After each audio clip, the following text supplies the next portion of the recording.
The story begins in the Gospel of Mark, chapter 9. Jesus and three of his disciples, Peter, James, and John, have been on the mountain where they have had an incredible experience. While on the mountain, Jesus is transfigured and his clothes become brilliant white. Elijah and Moses appeared and spoke to Jesus. But overall, a voice came from heaven and said, "This is my son whom I love. Listen to him." This was a great mountaintop experience. Wow! Peter, James, and John might have been thinking, the Christian life is incredible. I knew it.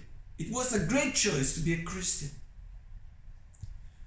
It was the kind of experience that you never want to forget.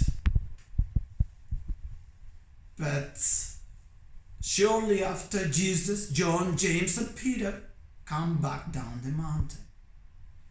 If it was us, we would probably be happy, enjoying being with each other, singing songs and praising God. But from verses 14 onwards, we find what they met as they came down from the mountain. It says, verse 14, when they came to the other disciples, they saw a large crowd around them and the teachers of the law arguing with them. As soon as all the people saw Jesus, they were overwhelmed and with wonder and ran to greet him.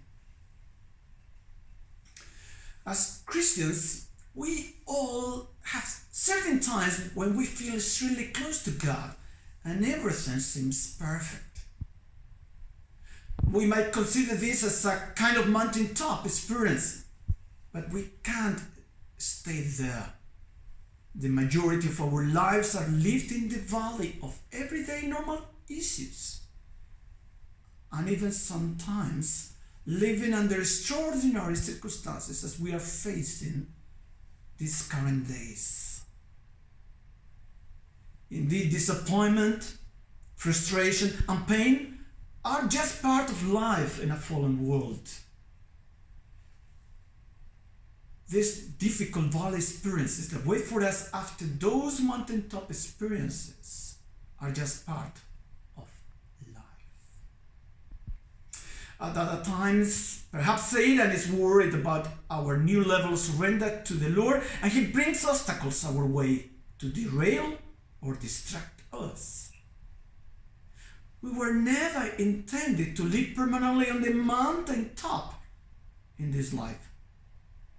But we can look forward to an eternal mountaintop relationship with Christ when we get home in heaven. Well, in this story we see the disciples were faced with a situation that they apparently didn't have the answers or the power to respond to. In the midst of the argument and the frustration, Jesus appears. And the crowd was overwhelmed with wonder when they saw him. There was something that was clearly different about him. We read in verses 10, "What are you arguing with them about?" he asked. A man in the crowd answered, "Teacher, I brought you my son, who is possessed by a spirit that has robbed him of his speech. Whenever it seizes him, it throws him to the ground, he foams at the mouth, gnashes his teeth, and becomes rigid.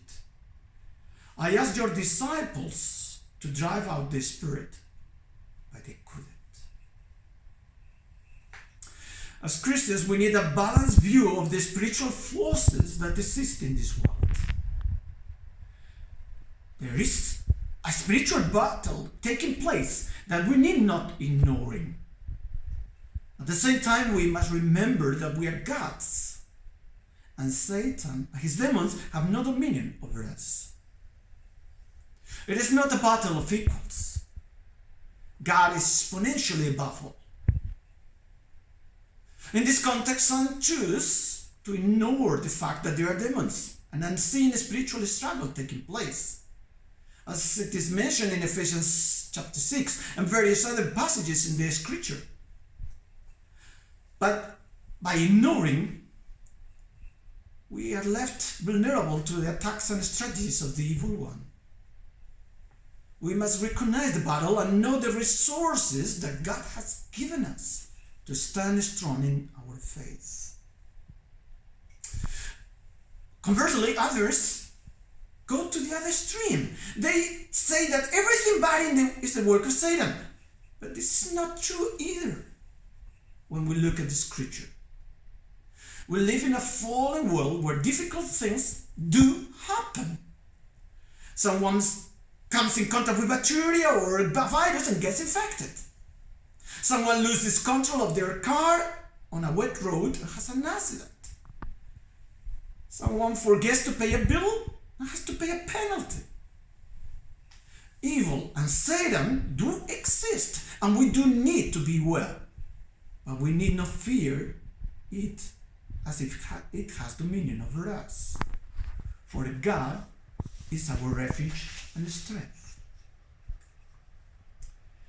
In this story we are reading in the gospel, we find the man and his son coming looking for and needing an encounter with Jesus. But they received something far less. They came with a need that only Christ could meet. But God's people, without the power of God, were not able to meet their need. We don't know all the details of the story, but in our lives today, how many times have people needed Jesus and instead we sit down with them and give them our opinion? Not that we intend to harm them, but we do them a great disservice when they come with a Christ-sized need and we fail to usher them to Him. May we be a people who walk in the power of the Holy Spirit, and may we be a people who usher people to Jesus.